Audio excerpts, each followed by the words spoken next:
Hello বন্ধুরা, বিভিন্ন শরীরের যে অঙ্গগুলো আছে তাদের কাজ করার জন্য নির্দিষ্ট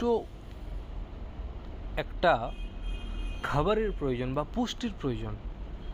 ঠিক আছে, তো সেই সম্পর্কে আমরা অনেকেই জানি না, কারণ আমরা তথাকথিত গতানুগতিক একটা খাবারের সঙ্গে যুক্ত আছি। আমরা সব ধরনের জিনিস একভাবে খেয়ে থাকি, কিন্তু আমরা কোনো দিন এটা নির্দিষ্টভাবে ভেবে দেখি না যে কোন খাবারটা ঠিক কোন জায়গায় ব্যবহার হয় বা কী কাজে ব্যবহার হয়।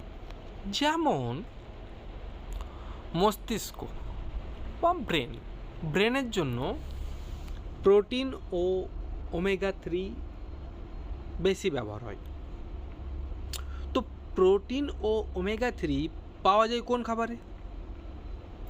কারণ মস্তিষ্কের যে নিউরো ট্রান্সমিটার সেটা তৈরির জন্য প্রোটিন ব্যবহার হয়, প্রোটিনের সাহায্য লাগে নিউরো ট্রান্সমিটার তৈরি।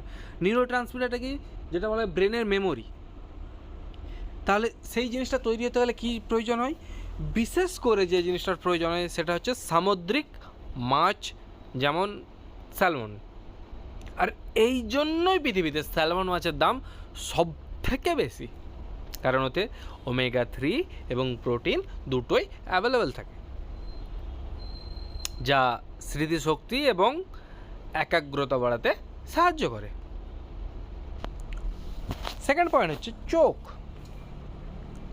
চোখের জন্য সবথেকে বেস্ট গাজর এবং মিষ্টি আলু।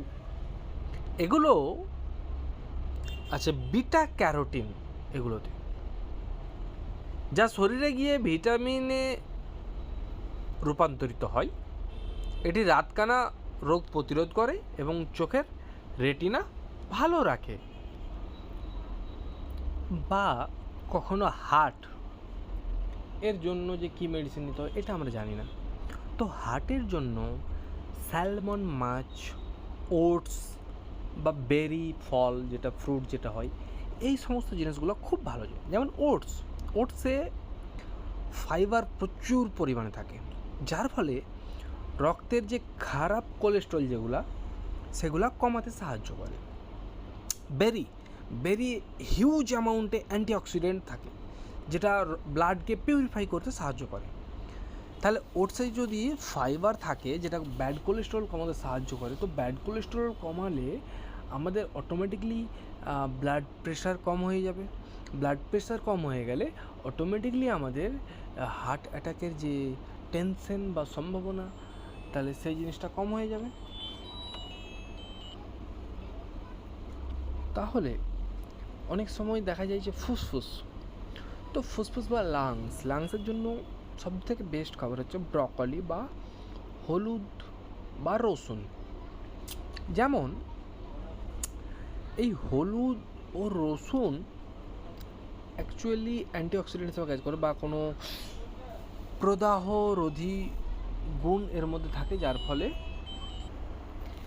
এমনি আমরা জেনে থাকি যে হলুদ সাধারণত আমাদের রক্ত পরিষ্কারে খুবই গুরুত্বপূর্ণ ভূমিকা পালন করে, যার ফলে হলুদ, এবং এটাতে আরেকটা জিনিস জানার উচিত যে হলুদ সম্পূর্ণ অ্যান্টি ক্যান্সার প্রতিরোধী, অর্থাৎ শরীরে কোনো রকমভাবে ক্যান্সার হতে দেয় না হলুদ, যার ফলে ইন্ডিয়াতে ক্যান্সারের পরিমাণ অন্যান্য দেশের তুলনায় সবথেকে কম, কারণ আমরা সবথেকে বেশি হলুদ ব্যবহার করে থাকি।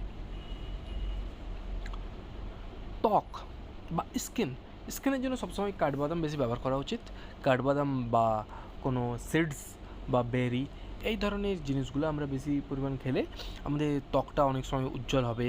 এবং কাঠবাদামে থাকা ভিটামিন সূর্যরশ্মি এবং দূষণ থেকে ত্বককে রক্ষা করে। নিয়মিত বাদাম খেলে ত্বকের বলিরেখাও কমতে পারে।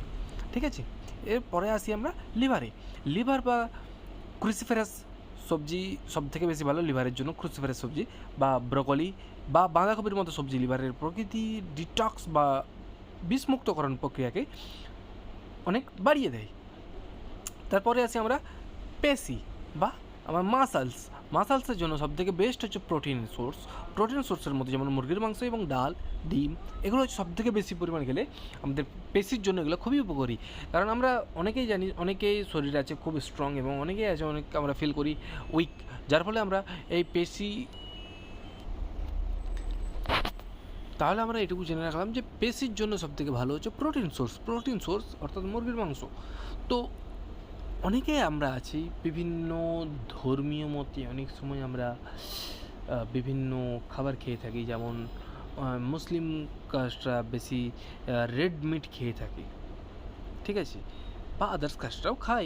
রিলিজিয়ান পার্সপেক্টিভসে দেখে তো সব থেকে বেশি আমরা খেয়ে থাকি রেড মিট বা গরুর মাংস। তো অন্যান্য কাস্টরাও খাই অবশ্যই, ঠিক আছে। তো সব থেকে বেশি তাহলে আমাদের মধ্যে সব থেকে বেশি পেশিওয়ালা হওয়া উচিত ছিল যে যারা এই রেড মাংস খায় তাদের। হ্যাঁ অবশ্যই, মুসলিমদের ওই জন্যই ওবেসিটি বা মোটাপা সব থেকে বেশি। তাহলে সব থেকে ভালো জিনিস হচ্ছে মুরগির মাংস এবং ডিম। ডাল হচ্ছে মানে যত ছোটোবেলা থেকে ডাল খাওয়া অভ্যাস করবে পেডিয়াট্রিক বাচ্চাদের জন্য সব থেকে ভালো, কারণ ডালের যে প্রোটিন সোর্স আছে সেটা সব থেকে বেশি উন্নত মানের, ঠিক আছে। এরপর এই যে উচ্চমানের প্রোটিন বা অ্যামিনো অ্যাসিড যে এই খাবারগুলোতে